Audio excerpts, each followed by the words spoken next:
Hello everyone, and welcome to this week's edition of the Comic Shop Adventure, my weekly excursion where I leave the homestead here at Athletic Geek HQ in search of my bounty of comics, graphic novels, collectibles, action figures, and all things in between. First things first, gotta talk about the books that stood out from last week's bounty, and I thought Avengers was probably the best from the Marvel front. It was a really good book, just had a good story, and I remember kind of with a big crossover coming, as I mentioned last week. Kind of haven't been as excited about the Avengers books, but this was just a good book, and I guess when you go in kind of expecting to skim it and it grabs your attention, you just enjoy it more, and I guess it kind of serves me right for not wanting to just sit down and read these books, even though they are having a crossover that I don't know how closely I'll be able to follow coming. The other book that really stood out was Justice League, just with the whole Fifth Dimension and Mr. Mixia-Spitlick and just everything that was going on there is just really entertaining. I love that character. I love that they're building on the Fifth Dimension story, and it's just really entertaining, and I liked it a lot. And then finally the last book was Batman, which I think it was just a purely art-driven book. Like, I think there was maybe 10 speech bubbles, and maybe at the very end there was and those 10 speech bubbles were like one word each, and every speech bubble in like 1 page of panels, and on the last page you had some like narration boxes, and that was it. That was all the dialogue, all you had to read. Everything else was told through the art of Batman. Just he was like chasing somebody, and they ended up falling down this big flight of stairs. Like I can't. The whole point of this part is, if you haven't picked up these books, to, maybe try and seek them out at your local comic shop if that's a possibility for you. And I really encourage everybody to go pick up last week's Batman if you were a fan of art-driven stories. That was awesome. And yeah, but I'll see you guys when I get back there at the homestead with this week's Batman. Hey everyone, I am back here at the homestead here at Athletic Geek HQ, and got a small bounty this week, but I have three different copies of the same book, but you'll understand that a little bit more later when I get to it. Let's get started. First things first, we have Heroes in Crisis number 7. I am so ready for this to be over. I'm following it as a formality in this case, and I probably should just stop. But when you're in this deep, you might as well just keep going. And that's just my opinion on it. I ain't got much to say. Other than that, it's a formality, and it might have a strong ending. It maybe end up, I might be as the DC universe progresses after this story, I might be happy that I had continued with it. But as of now, it's formality. Hate to say it, but it is. From there, we go to The Flash, number 67, and I mentioned that I really enjoyed where the Trickster story went in the last issue of The Flash, so happy to see this continue, and I hope it really keeps up the momentum, and just kind of an underrated villain that doesn't get its due, but I really enjoyed the first issue of this story arc, and I'm excited to read the rest of them. From there, we go to Action Comics number 1009, and yeah, it's kind of with the whole Argus and Superman together. This is not as good as Bendis' other. It's just Superman, regular. Action's not a bad book, but I've said it before and I'll say it again. I feel like Bendis needs to kind of pick one or the other and stick with one Superman, because I can feel burnout going across 2 different books, and one of them's probably going to get cut here in the next couple of months. One Superman book's going to get cut from my pull list, but we will see. It's not. Action hasn't been cut off yet, so let's see where it goes.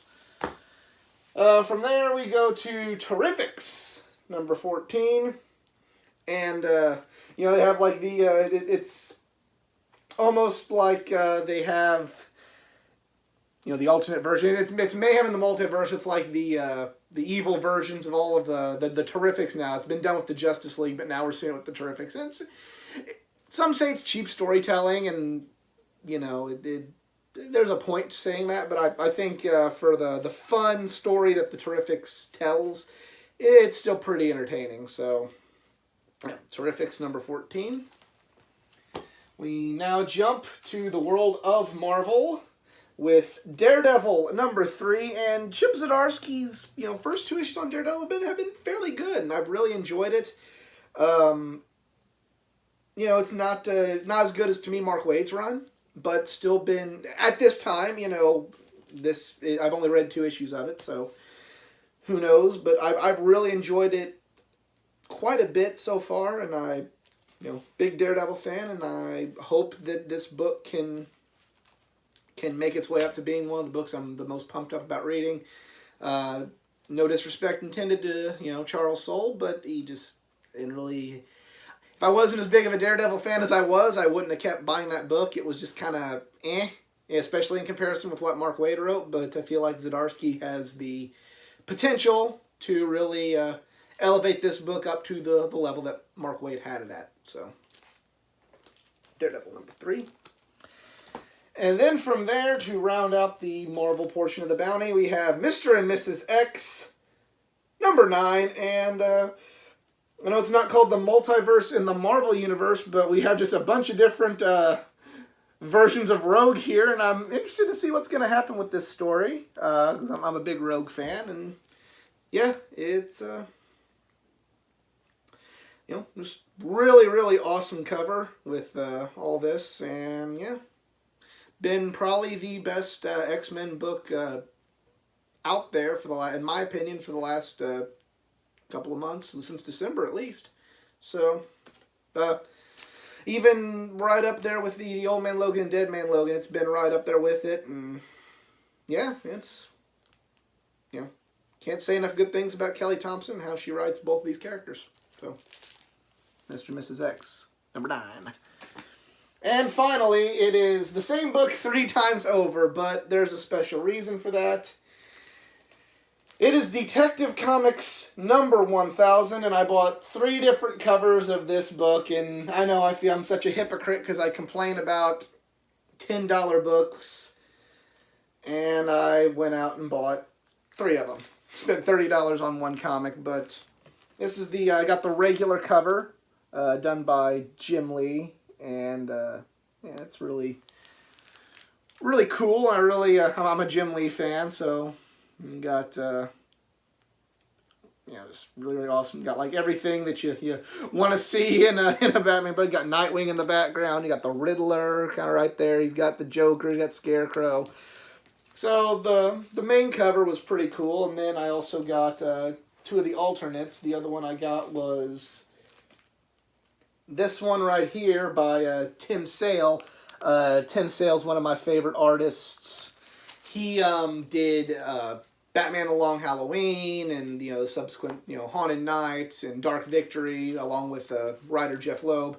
And I really enjoy his film noir style of drawing the characters in all those books. So as a Tim Sale fan, I definitely wanted to pick up his cover.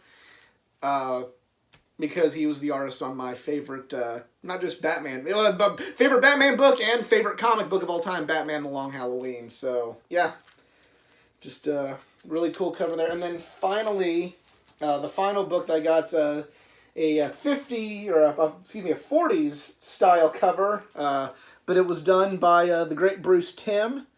And I think this might be the best cover out of all of them. It's a 50s style cover, but if you can kind of look at Batman, you really get a little bit of an animated, because he designed him for the animated series. You get an animated series vibe from him, and I don't know, just a really, really awesome throwback cover with, but with kind of like a new school kind of twist on it. And I actually just noticed this in the corner, just by looking at it right here.